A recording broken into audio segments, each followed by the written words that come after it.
views and opinions expressed in this program are those of the participants and do not necessarily reflect the views of BronxNet or the program underwriters. And hello, welcome to Open, the show that's opening the Bronx and the rest of the world right to you. I'm Daren Jaime, and today we're going to update you on what's happening in and around our borough. Coming up, we'll discuss how Green Bronx Machine is building healthy communities, starting with one student, classroom, and a school at a time. And then afterwards, we're going to learn how new Life Rehoboth Church is actually empowering individuals to win their life recovery group.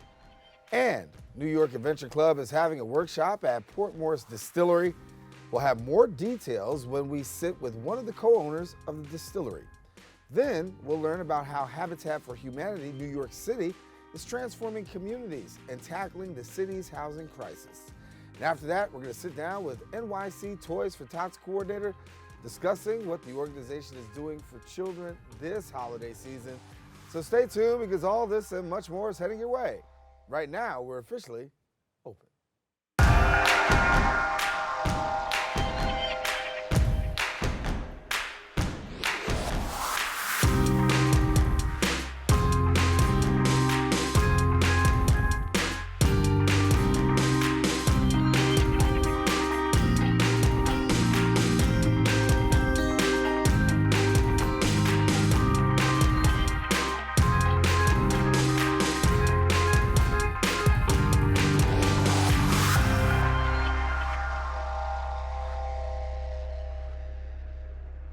Hello everyone, I'm Daren Jaime, and today is Wednesday, December 25th, so we are telling you Merry Christmas.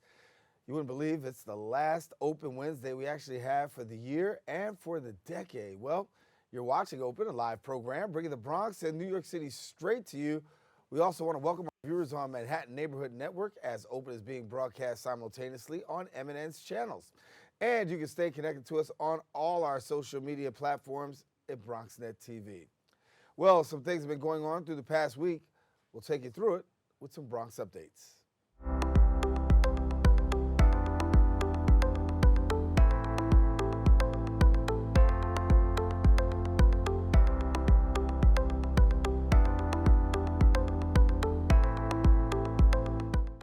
Well, health is a major initiative right here in our borough, and the Bronx Health Reach Health Disparities Work Group held its second annual Not 62 rally for a healthier Bronx on the steps of City Hall. Our BronxNet reporter Jericho Tran discusses their concerns and listens to their solutions for improving health conditions in our borough. Let's take a look. 62 will not do. We can do better. We must do better. Despite the cold outside, the Bronx Health Reach held their second annual #Not62 rally for a healthier Bronx on the steps of City Hall. We are concerned and we are agitated that we continue to be 62 out of 62 counties in New York State. Project Director for Bronx Health Reach, Charmaine Ruddock, led the #Not62 rally, which campaigned to improve health conditions in the Bronx. What we found was that although folks had easier access to health care, many of the health statistics for the county were not changing. Maxine Golub, Senior Vice President of Planning and Development for the Institute of Family Health, explained factors affecting poor health statistics within the Bronx. It has to do not so much with access to health care, which is reasonably good in the Bronx, but the social determinants of health, housing, economics, the state of our educational system,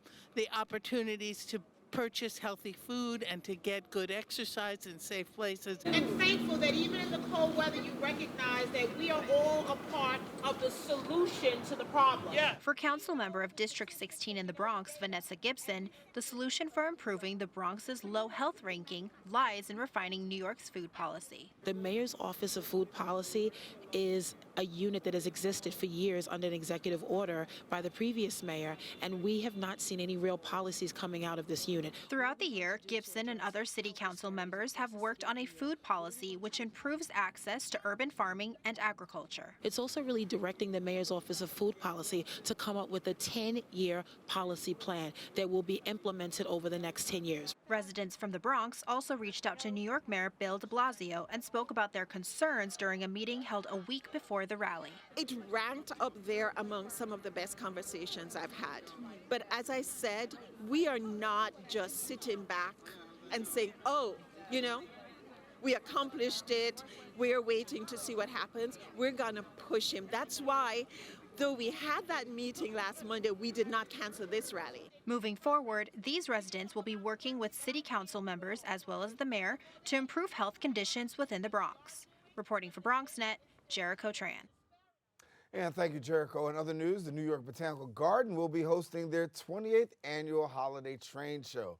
Our BronxNet reporter, Veronica Guiti, was on the scene, and she gives us a sneak peek at the trains in action. The holiday train show is a tradition here at the New York Botanical Gardens and something I've always wanted to explore. Well, today I get to do just that, and I get to take you inside for a sneak peek.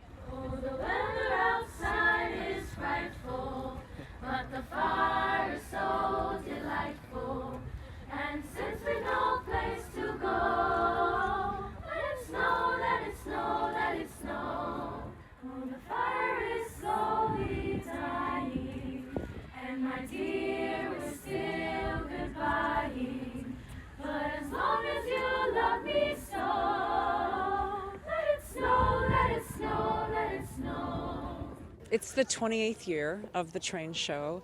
It gets bigger and bigger and better, and every year we tweak it a little bit. So this year we have a bigger pavilion for the train show. So of our 175 buildings, and they're all made out of acorns and twigs and bark and little pieces of nature. They're completely natural. The idea is that you can walk through a miniature wonderland of all 5 boroughs, too, all 5 boroughs of New York in the space of about an hour, and it's so much fun. Over 2,000 free tickets were given to the public to enjoy opening day at the holiday train show and to see the lighting of the Christmas tree and menorah. 5, 4, 3, 2, 1. We try to be as inclusive as possible. Everybody said Happy Kwanzaa too, so that was part of it as well, and I didn't want to forget that. But we really try, and everybody is welcome here, and this is a garden for everyone. And we've had families coming. We've seen families grow up with us every year and take their picture at the holiday tree, so it's really been an incredible evening to start off the holiday train show. The holiday train show will be riding through our borough all the way till January 26th. To find out more details, just log on to nybg.org. For BronxNet, I'm Veronica Guiti. And thank you, Veronica. And as she mentioned, you got all the way till January to really just check out those trains. And it's not just for kids, it's for adults as well. So if you see me out there, just join me in the fun. All right, that's all the time we have for our Bronx updates. We're taking a quick break on this Christmas edition of Open. Stay with us. We're coming right back right after this. Praise the Lord. I'm Evangelist Barbara Mayo. I have a program called The Great God. I come on every Saturday at 3:30, channel 70 and 36 on Fios. You need to catch me because it's a program to encourage, to lift up, and if you don't know anybody that haven't heard about the program, tell them about it. They'll be encouraged, for God is good. God bless you.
And thank you for staying with us on this very special Christmas edition of Open. Well, the Bronx is the least healthiest county in New York State, with the highest rates of childhood obesity, diabetes, and heart disease. Green Bronx Machine is actually teaching students about the art of science and growing vegetables indoors with low-cost, replicable technology. Now, the organization builds healthy and resilient communities through inspired education, local food systems, and 21st century workforce development. And here to tell us more about it is the founder, my friend, Bronx Green Machine, Stephen Ritz. Good to have you back. Good to be back, I mean, man. it's been a minute, but it's been a long minute and a wonderful ride. But it goes to show you we can go from the Bronx to the world, and bringing it circular back to your point about where the Bronx is at. We are changing that, and we are changing that right in the heart of public housing in New York City in a community school. And it starts with curriculum. So since I saw you, we have curriculum that is now in 500 schools. Wow. We went from serving one school starting right up the block to 50,000 students a day in 20 states in 5 nations. And we're going to be scaling to 500,000 in the next 18 months. So it's proof that the Bronx can change attitudes now, and that's what this is all about, and change our lifestyle now. If we go back, and we're really going to be dating ourselves, right? We go back. You were just in one classroom doing this thing, and it started out as for one school, and it just blossomed. What do you think was the key to really taking off, given the fact that the classroom is a place where people learn? The classroom is the place where people learn, and the classroom is the place where most things happen. So you look at McDonald's. Why is McDonald's so successful? Because they target children. So everyone thinks, we have to talk to adults about changing the way we eat and changing the way we shop and changing the way we do things. No, if you start with children, the mommy factor really makes a difference. So then we go to replicable and scalable and low cost. Listen, I can't put a greenhouse in every school, but I can put a garden in every single classroom, and then I can support it with what teachers and schools need most.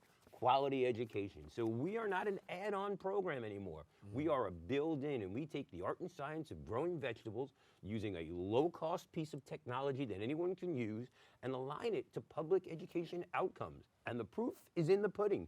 We've moved CS55 from one of the poorest performing schools in all of New York City for a whole lot of reasons, and I'm not here to blame, but to really turning it into a mecca of public education, and to think that our Bronx classroom has hosted visitors from 70 countries from around the world is awesome sauce. I like to say from hope to the Pope, and from our little greenhouse to the White House. To think that our children have been to the Obama White House not once, not twice, but 3 times, and the president himself has cited our work is awesome sauce. I wish Secret Service would have let me wear the hat, but they were afraid I was up to something. But it's proof of what's happening. And to take a step further, we were talking a little bit before, you're also dealing with the Pope and the Vatican. Yeah, so from hope to the Pope, it was great to have the Vatican acknowledge our work, and literally we're looking at partnering with one of his charities out of Argentina, because food is a non-negotiable, health is a non-negotiable, and for so many, food is the problem, but for all of us, food is the solution. Yeah, and we talk about healthy schools, right?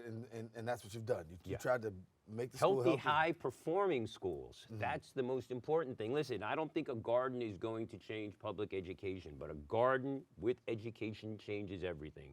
How can you teach a kid who's hopped up on 3 energy drinks and eating a bag of chips and cookies every day for breakfast? And then the reality is, so many kids are coming to school hungry, so when you can grow food indoors and feed those children, we're sending home 100 bags of groceries a week in the middle of public housing, which is awesome. So for somebody who doesn't know about the work that you actually do, talk about the work that goes on inside the classroom with students. So inside the student classroom, we have, we now call them STEMinists. They are feminist STEMinists, and what we're finding is boys and girls really want to be involved in cool things. Project-based learning, hands-on activities, things that they can see day to day. And the beauty of using our tower garden technology is literally you go from a seed to table in a classroom in 28 days using 90% less water and 90% less space. But it's all the magic that happens around the garden, seeing it grow, pollinating the plants, getting to cook it, learning to research. I've learned more about food and culture in my classroom from my students and this great immigrant community that we serve right in the middle of Claremont Village than I could ever imagine. And the beauty is everyone now dials in. Yeah, and the plant, right? So many people look at plants and we just say, oh, it's beautiful. But there's some great power in a plant? Listen, the therapeutic value of nurturing something. And I always say, you know, when we teach children about nature, we teach them to nurture. And when children learn to nurture, we as a society collectively embrace our better nature. But the beauty of plant-based eating, you know, you can't deny it. I mean, look at my odyssey. I've lost 110 pounds. I brought the shirt, you know, I mean, I'm bringing sexy back, eating what I grow with kids in school, and I'm doing it. My children are doing it. We have one of the most preeminent school garden to school cafe programs in New York City, in the heart of NYCHA, and the children grow it. Guess what? They eat it. And at a young age, if they eat it, they bring it and they grow it and they bring it home to their parents and grandparents, they eat it too. You transcended your work into some literary objects, and you got some books going? Oh yeah, so this is crazy.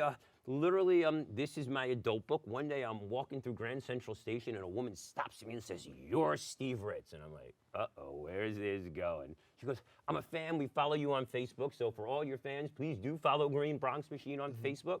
She said, I'm a literary agent, I'd like for you to write a book. I'm like, okay, crazy lady, thanks for the card. I go home, give the card to my wife.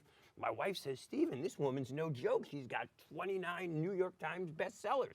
So I call her up, say, "What do I have to do?" She says, "Can you do X, Y, and Z in 30 days? I did it in 3. In 30 days, we had a book offer from every single publishing house in the nation, and this book went on to be a #1 bestseller. I took all the proceeds and donated it back into the organization, which helped us scale. And this book is being used by school systems, including the New York City Department of Ed, to motivate teachers.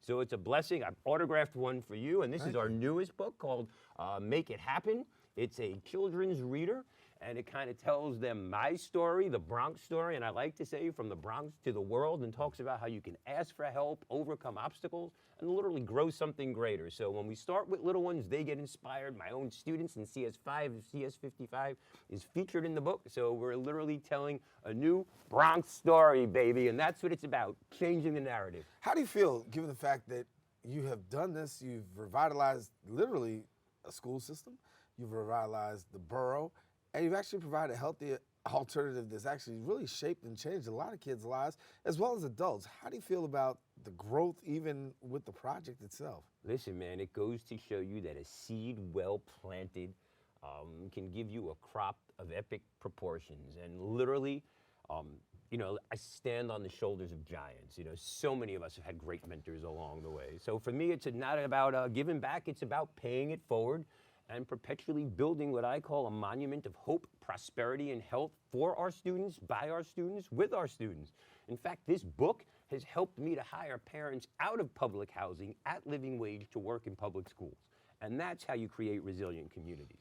Before we leave, if people want to get the book, of course, Amazon? Yeah, well, you can buy it on Amazon, but they actually get the book cheaper than I do. So we ask, well, that's great. You can buy it from Amazon, but if you really want to make an impact, please buy it from the Green Bronx Machine website. All the proceeds support hiring parents and support us donating gardens into public schools. Last week, we put 15 gardens, and I trained 15 teachers in the borough for the borough and gave them a copy of our curriculum as well, which is going to help transform their public education outcomes in our schools. Steven Ritz, always good to see you, Yeah, buddy. man. Good always. to see you. BX, baby. BX. Good to see you. Good Steven to be Ritz. seen. Better to be seen than viewed. That's how we say it. That's That's right. how we say it. All right, listen now. If you want more information about Bronx, or actually Green Bronx Machine, check out their website, greenbronxmachine.org, or on social media, Green Bronx Machine. And again, oh, by the way, Merry Christmas. Merry Christmas. All righty, You then. got it. Listen, we'll be back. We're taking a quick break here on Open. We've got more show on this Christmas edition right after this.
I was there. I was there.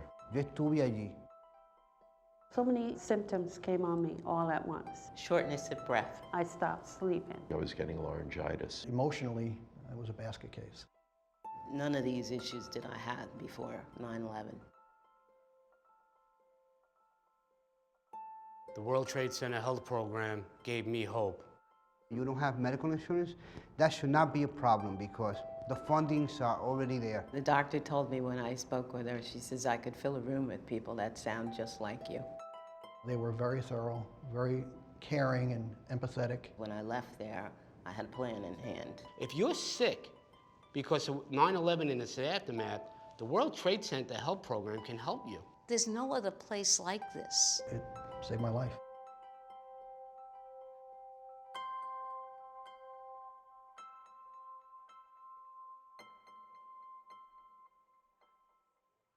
Welcome back. The new Life Rehoboth Church helps Bronx families discover hope and find the empowerment to be able to win in life with their Life Recovery Group.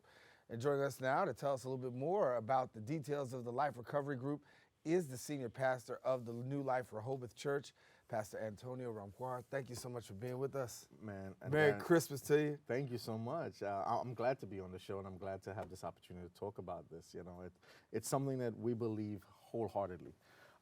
As a church, we believe that the first ministry, before preaching, before teaching, before pastorship, the first ministry is family. Right. So that's why we have an identity in our church that, man, family's first.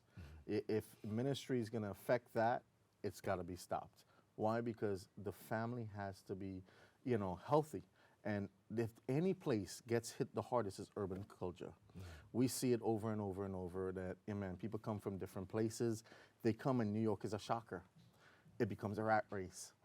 What do we see happen? Mom and dad has to work 2 jobs. They're not around to support the kids in homework.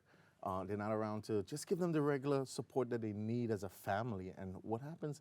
You start seeing that decay. The kids get involved in other things. They lose their influence. And the influence that attracts them is not the positive influence anymore. So our goal is to really try to bring life back into what was the biggest and the best thing that ever happened, is family. And so when you look at families, particularly in the Bronx in your area, what are you seeing is the predominant need in terms of a church trying to fill that gap? You know, I would tell you that the biggest need that the church can fill is providing the resources and the guidance. Because here's the thing, I can give you all the information, but what do we see a lack of? Implementation, right?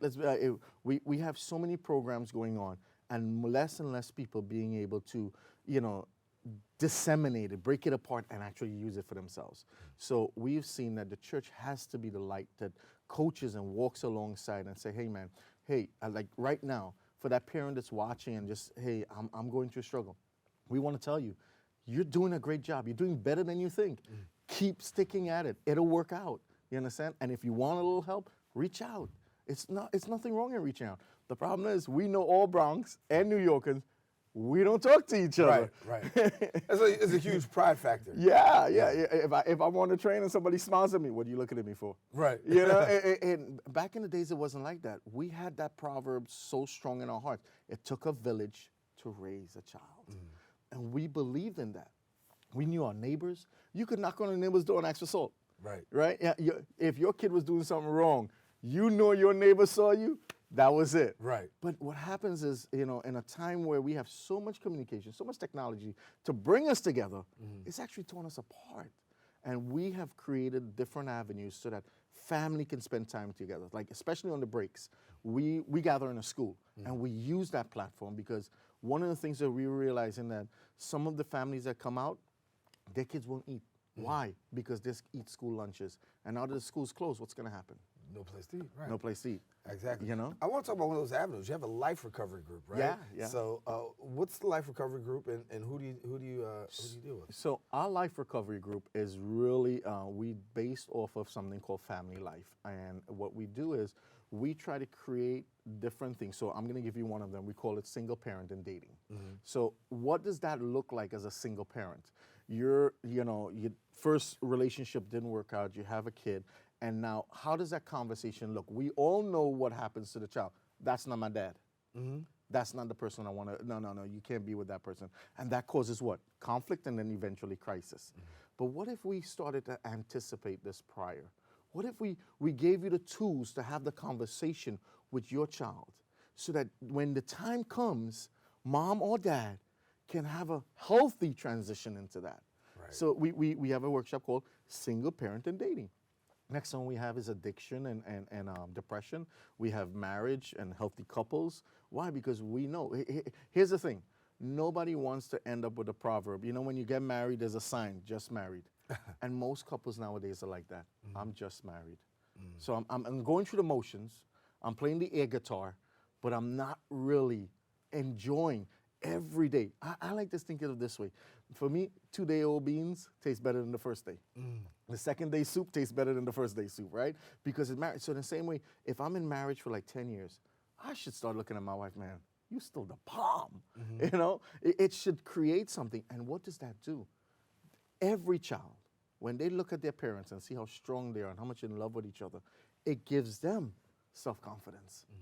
It gives them a stability.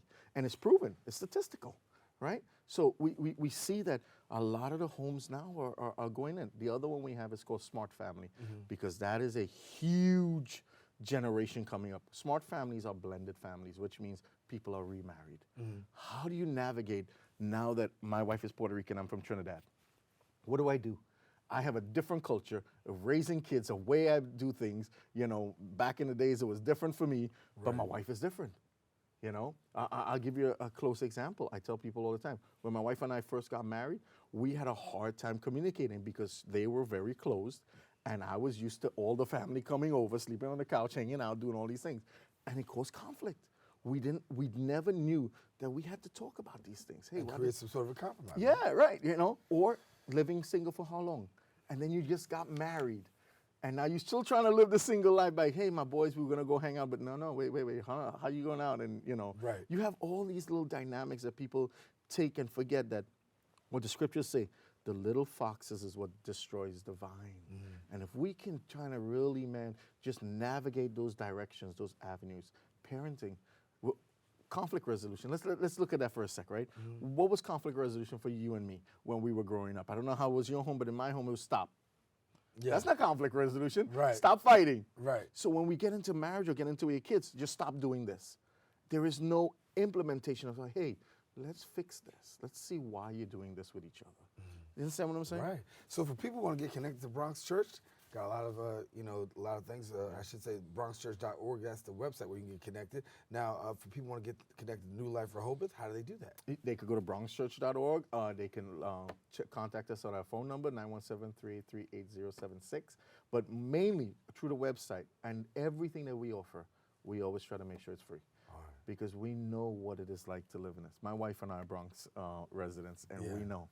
We came through this. We understand the heartache and to not have financials just to help your own family. So we provide lunch, we provide childcare in every workshop, even in the services. We provide services and food for the kids when they come in, because to us it's really important. Well, Pastor, thank you so much. Thanks for having me. Keep doing great work. Blessed families. Merry Christmas. And Merry Christmas to you. Merry Christmas to all of you. That's it. Listen, I want to let you know the Life Recovery Group event takes place on Saturday, December 28th from 6:30 to 8:30 at the New Life Rehoboth Church located at 1375 Mace Avenue. Now, if you want more information, you can visit their website at bronxchurch.org or simply give them a call, 917-383-8076. Once again, 917-383-8076. Taking a quick break. We'll have much more right on this very special Christmas edition of Open. There's got to be other gay people in this borough. That is the goal of this show, to give the community a voice. As writers, as producers that write queer content, you know, we definitely have to open the door for the person behind you. The community always comes through. Things are going to get real here. The community really does exist so far beyond just the L, the G, the B, and the T. Whenever people are out and proud and loud, you know, we get heard. We built a media network for you. BronxNet TV. Come learn in your new state-of-the-art studios at Lehman College. At Mercy Mercy College. And coming soon to the South Bronx in the Hub. Inspire with your stories, culture, history. Your Bronx on BronxNet. Engage with us. Connect with us at your channels and at BronxNet.tv. Learn, engage, inspire. BronxNet TV. From the Bronx to the world. BronxNet. It's time to get serious about your future. At Bronx Community College, you can earn an Associate of Applied Science degree and become a medical laboratory technician in as little as 2 years. Earn an average salary of over $50,000 a year in one of the most rewarding careers in medicine. All you need is a high school diploma or equivalent to get started. Those who qualify can get tuition covered by grants and scholarships. So why wait? For program details, contact Bronx Community College today.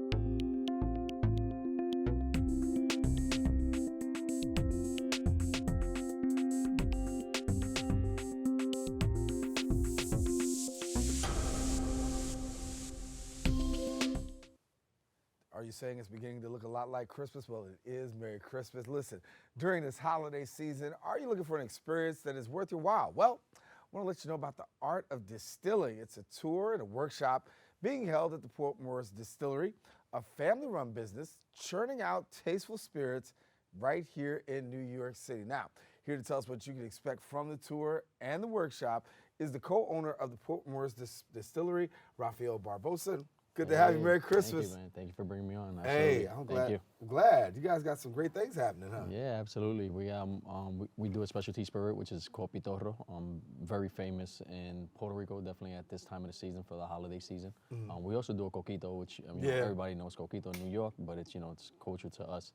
It's like our holiday eggnog and stuff. So, everything is made right down in the South Bronx, Port Morris section of the Bronx, we're the Port Morris Distillery, and Pitorro is what we do. Yeah, so how long have you guys been around? We've been around 6 years open to the public, 8 years at the location, and 12, 13 years business owners in the Port Morris section, my partner and I. Wow. So you're bringing this to the borough, and you've got a lot of great things. I know you do tours as well, huh? Yeah, absolutely. We do tours, tastings. You come down, you can try out some of our products, hang out at the bar, hang out at the Bronx Tavern, which is an offshoot of Port Morris, which is, everything there from beer, wine, burgers, wings, and it's right next door. So if people don't know about the distillery, just walk us through, give us a little tour. So you come in, you see the bar. Our tasting room looks like Old San Juan, which is brings you right back to Puerto Rico. Bless you, salud, salud. And you can hang out by the bar, have a few tastings. From there, we'll take you into the production room, which is where we actually produce the alcohol. So you come in, you get to see our copper still, you get to see our old still also, where we originally, how it started, and that's what the actually the Adventure Club actually reached out to us, and they wanted it. So Corey from New York Adventure Club reached out to us and wanted, just to do like a little enhanced tour of what we do. So that's what we're doing now. So we bring people in on the New York Adventure Club tour, and we actually break down the tour a little bit more. The guests that day or the members that day, they'll come in and they'll create their own spirit, their own infusions, because that's what Pitorro is actually famous for. It's famous for creating, not only that it's a spirit, it's an alcohol, but you're actually able to infuse or create your own. So if you have tamarind, you put tamarind in a jar, add some Pitorro to that, then you have a tamarind Pitorro. So we're enhancing it with this workshop. Yeah, so sounds like fun. Yeah, absolutely. Yeah. So, and it's different. And people walk in, and what's the experience? I mean, obviously people walk in, and some people don't know what to expect. By the time they leave, by the time they leave, they're a little tipsy too at the same time. So it's definitely the holiday in there. Yeah. So I want to let you know. Listen, the New York Adventure Club is working with them, and for the New York Adventure Club, obviously a great opportunity for you guys to also showcase what you do. Yeah. We cross. It's a cross promotion also with both companies. New York Adventure Club, they're known throughout New York City for just creating different types of adventures for adults, which is pretty cool. Yeah. And so they reached out to us to create this one for their guests also. So I want to talk about the beginnings. It says, your beginnings as a Puerto Rican family recipe made from apples, honey, and brown sugar. Yeah, and that's New York State apples and honey. So we The brown sugar doesn't come from New York State, but the apples and the honeys does. Yeah, my uncle in Puerto Rico, he'll distill or ferment brown sugar with any fruits are in season. Since we're in New York, he said, why don't we try apples and honey? Wow. Yeah, so from there we distill it. We create our pitoro, 92 proof, and that's where all the fun begins. Because from there we create everything else that's at the bar. Yeah. As you said, a lot of fun, family involved, family engaged. Yeah, family involved. So this little adventure that we're doing now with New York Adventure Club was actually taken on by my daughter. Her name is Kelsey Barbosa. She's been on with us full time since I believe like March of this year. And she's changed the business in a youthful way. Social media, changed the website, updated all the stuff that we never thought of. Right. Right. All the important stuff to them, she's bringing in, into our, and bringing that generation into our business now, which is pretty cool. So she's doing a great job. She's teamed up here. She's also teamed up. We have a coffee infusion with another Bronx based coffee company, which is Don Carvajal. So we actually did a coffee infusion for them. It's a limited release coffee infused 70 proof liqueur with our pitoro, which is it's only released to the holiday season. So by January 1st, those bottles should be done. So come over to the distillery and come check that one out also. So if people don't know your hours of operation, or how can it go? What time is it? You can go on our website, but it's also we go from Thursday to Saturday. Fridays and Saturdays are our bigger days. We go to about 12 midnight. On Saturdays is our largest tour days. So from 12 in the afternoon to 12 to about 7 o'clock, we're doing tours and tastings. And from there, if you're around, you can, on any given day, you can probably catch a live band because we also do events too. The other day we had Victor Manuel there, which is a famous salsa singer. He actually did a jam session with our members and customers, which was pretty cool. Yeah, I was talking with my brother. We were sharing a little bit about craft beers and how things are emerging, and also distilleries, right? These things are becoming more and more popular. Talk to us about this, because before it was like okay, but now distilleries are really on the rise. Well, in 2007, the governor at the time of New York State changed the laws, so it made it a lot easier for craft distillers to enter. 2010, we started looking, and we were about number 16 in the state, number 6 in the city. So at that time, there was another distiller in the Bronx who closed down. His name was Untitled Chapter, and we were his neighbors. We were about a block away. So what's different about our industry, which the art of distillery, which is the tour, the event with the Adventure Club that we're doing, it's breaking down distilling. Like the terminology when it comes to creating alcohol isn't there, right? It's easy for beer, right? It's brewing. Right. Or wine, it's a winery. But when it comes to alcohol and spirits, where do these spirits come from? Where does this alcohol come from? And it's very simple. We either take beer or wine and we distill it, we cook it. And that steam that you see, like when you're boiling water or boiling soup, that steam is your alcohol.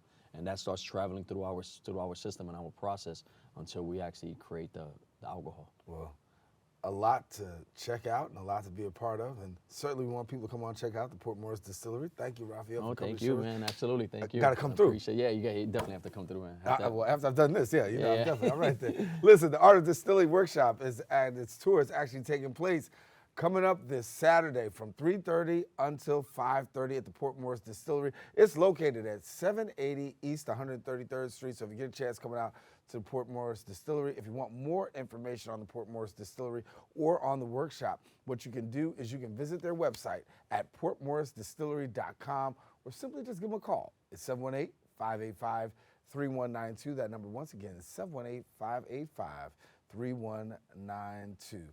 We want you to stay tuned for more Open on this very special Christmas edition. Merry Christmas again. Christmas to you. Hey, thank you. Here we are, Jerome Avenue, the heart of the Bronx. This is where I grew up. Business is booming, people are moving, everyone works hard. Nothing was handed to anyone here. I've been in here to take my passport pictures. I bought flowers here for my mother. Oh, this is where I get my smoothies, by the way. Continuation. This is what we call the O, 170th Street. It feels so Bronx. Hey, my man Fonzie. We've walked up and down the corridor, nothing but love. And I'm glad to say that Jerome is home.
And welcome back. I want to let you know that it's Christmas, and we are so glad that you're spending Christmas here with us here on Open. Habitat for Humanity NYC. It actually builds, preserves, and advocates for quality, affordable home ownership by building homes for families in need throughout all 5 boroughs of New York City. And joining us now to share a little bit more is the Vice President of Real Estate and Construction at Habitat for Humanity, New York City, Orlando Marine. And thank you so much for being with us. Thank you for inviting us onto the show, Daren. Good to have you. Thank so you. The great work that you guys continue to do in building homes and building lives. That is correct. So at Habitat, we like to build and preserve affordable homes for ownership, and we work in partnership with volunteers to help preserve low to moderate income homes for New Yorkers. Like our CEO says, if you've seen one Habitat, you've seen one Habitat. But this is particularly true in New York City, where we have an affordable housing crisis. So in order for our organization to be more impactful in a market like New York City, we have to think bigger. We have to create programs, innovative programs, that would be forward-thinking with our resources. So for example, we have a community development fund that we've just started, and that fund has leveraged over $640,000 in loans to other HDFCs that are in cooperative models to preserve that home ownership. Through that effort, we've developed 310 units in New York City. 48 of those are particularly here in Hunts Point on Barretto Street. We've actually assisted in that redevelopment of a 48-unit co-op, kept it stable, and kept those homeowners in their homes as home ownership. That building may have been lost to a third-party transfer program from New York City, which would have meant that those owners would have become renters, and the affordable housing stock of New York lowered because those units would have gone to either middle market or market as a result. And you guys really are taking a look at the fact that there is this housing crisis here in New York, and really is putting, filling that gap. Talk to us, because you got a couple of programs that really help to try to bridge that gap and help people, given the fact that skyrocketing rents and home ownership is really out of the market here. Sure, absolutely. So we like to develop homes between 60 and 80% of area median income. Area median income for a family of 4 today is about at $93,000 a year, which means that in order to achieve that, you would have to have 2 folks working, and what we call the working families type of AMI. Largely, what we try to focus on anti-displacement work. So by that we mean that we ensure that affordable housing remains there for today and for years to come. New York is a city of renters, and for the most part, we have a 32% average home ownership rate in New York City as a whole, compared to the national average of 63.5. In the Bronx is even more disparaging. We have an 18.5% of homeowners of home owners that are owners, not renters. So you will see in the Bronx that translates to 4 out of every 5 households are renters and not owners. We're trying to bring that stock back up by preserving and by developing new cooperatives, again, that reach an AMI, an area median income of 60 to 80%.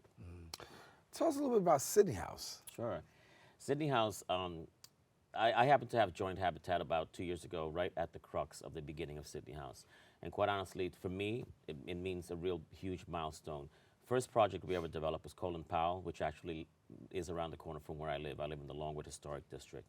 But Sydney House was a real challenge for us, and something that really set a mark for Habitat. It is the largest Habitat development, 56 units under one roof, that a Habitat either the affiliated model or the Habitat International has created.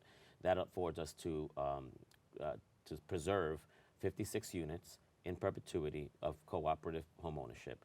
And as a matter of fact, one of our partners, the Allmac Group, the family actually lived across the street at Surrey Co-ops, grew up and lived at Surrey Co-ops, and had the dream of creating these cooperative units, and as a result, asked Habitat to partner with them. And together we built the building, which actually will have a ribbon cutting pretty soon. We've just topped off.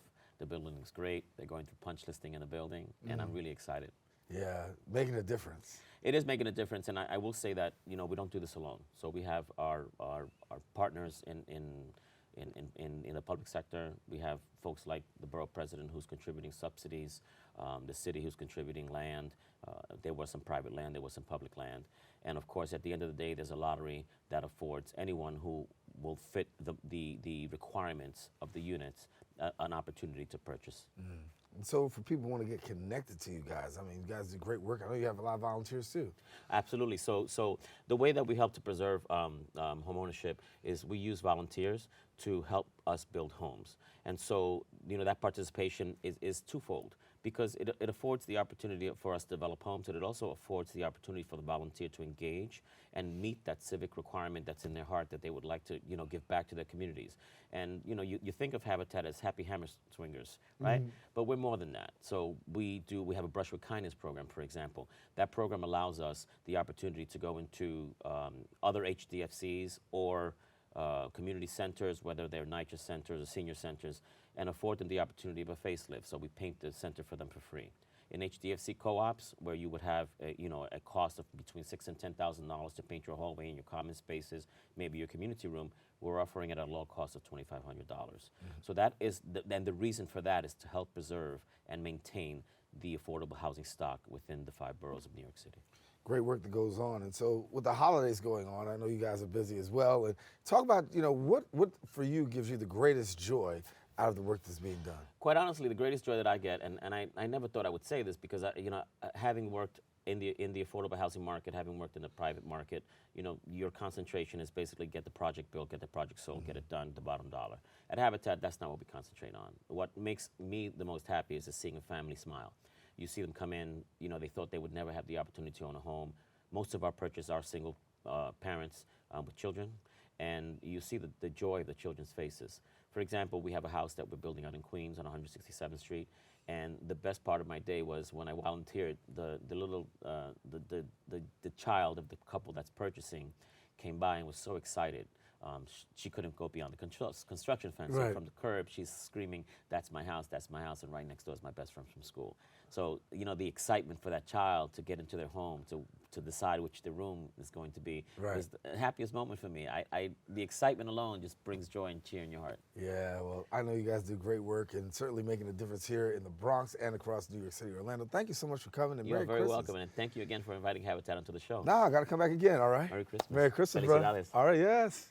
Listen, now for more information, I want you to know for Habitat for Humanity, what you do, visit their website, habitatnyc.org, or on Twitter and Instagram at HabitatNYC. Don't want you going anywhere. We are on our Christmas edition of Open. Thank you for sharing it with us. We got more shows. Stay with us. We're coming right back right after this.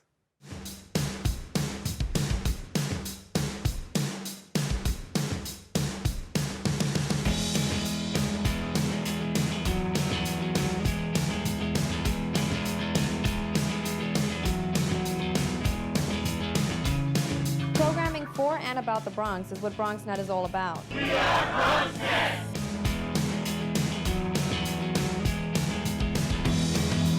We are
Well, 'tis the season. Merry Christmas. This holiday season, NYC Toys for Tots is delivering toys to less fortunate children with about 178,000 distributed and over 120,000 children supported.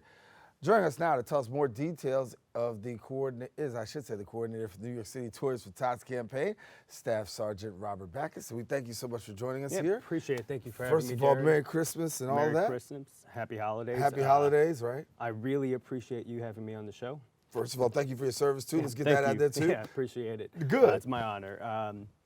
Yeah, those numbers are last year. So we were able to reach 124,000 kids with 175,000 toys. But this year, we're trying to go bigger. You know, we're trying to help 150,000 kids. And that's the target. We're trying to maximize all of our Marines that we have on the road right now. We're sending them around to collect toys all around New York City, bring them back to our base in Brooklyn, get them processed, and get them back out to the kids. So we're trying to help 150,000 kids. What's it been like so far this year in terms of donations? It's been a difficult year because there's actually almost an entire week less between Thanksgiving and Christmas. And that's an entire week of donations that we lose out on. People don't really think about Toys for Tots or Christmas until Black Friday, day after Thanksgiving. So with a whole week less, you know, we really have to put much more effort into getting toys. Yeah. And so when you get these toys, how are people coming out getting the donations in, I should say? So to get the donations into us, we've had boxes all around New York City collecting. We partner with about 1,000 companies who take a box, a Toys for Tots box, put it in their business or organization, school, you know, and they collect toys for us. And then we send Marines around to collect those toys, bring it back to our warehouse on base, and we sort them by age and gender, and we make sure we get them back out to all the organizations who partner with us. And that's a pretty big pretty big operation. It is, and surprisingly, there's not a lot of Marines who actually run it. There's myself as a coordinator. I have a team of 4 Marines, and then I have the other Marines at my unit, which generally on any given day is about 50 people who help with it. So we have to reach out into the community too to get people to come to us and volunteer their time to help sort hundreds of thousands of toys. Yeah, well, I mean, on one side, you already do service, right? You're doing public service as a Marine, and of course, we thank you again for your service. What's it like on this side, being able to serve and give back? So it's interesting because, you know, we travel the world, we conduct military operations and training, and I've spent the last 14 years living all over the world and all over the country. And it's always, you know, training or operations or getting out there and doing some mission, and to be here and do Toys for Tots and to step away from all of that a little bit, it's amazing because, you know, Marines like me, we come to different cities all around the country. You know, we're tenants here a lot of times. You know, the Marine Corps sent me here, and luckily this is home for me, but for most people, you know, they're sent to a city where they don't know anyone, and that city usually, you know, puts their arms around them, gives them a hug and says, hey, we got you, we're here for you. And this is our way of giving back and helping the kids of these communities. Right. Well, let you know now, you can definitely contribute by giving Toys for Tots. You see plenty of donation boxes across the 5 boroughs, and listen, and really across the state. I mean, when you have the opportunity to do, we want to try and get a new toy to a child, right? And so there's a big process, big organization that goes on in making this happen, and the public is needed in order to make this happen. So once again, tell the public what you want to know. Please. We have 50,000 kids we want to help. To do that, we need toys. We need toys as soon as possible, and they can be brought to our base in Brooklyn at 1 Aviation Road. You can hit us up on Facebook and tell us you have toys, and we'll send people out to come get it. You know, we are at the finishing line right now, and 50,000 kids to go. Yeah, and that's amazing. So great work being done so far. When do you begin to set the sights on, I hate to say it already, for next year, right? As soon as January. In January, I'm already planning for 2020 and making sure whatever we did this year, we can expand upon that and grow and help more kids. Because when you look at the numbers, there are about 500,000 kids in New York City who live near or below the poverty line. Right. You know, so we are only scratching the surface when we help 150,000 kids. We're trying to, you know, reach our maximum potential of helping every child that would go without a toy this holiday season. Wow. The difference a toy makes, you know the difference. Share. It does. So a lot of people don't realize, sometimes they'll say, oh, it's just a toy, but to that child, you know, it means a lot to them when they see a community come together to help them, you know, when they see people come and ensure they have some joy and happiness during the holiday season, you know. And they have to go back to school a lot of times and hear other children talk about the toys and the gifts they get, you know, and to be ostracized and to, you know, be outside of that. You know, it's very lonely, and we want to be able to help those children have these fulfilling, you know, childhood memories, you know.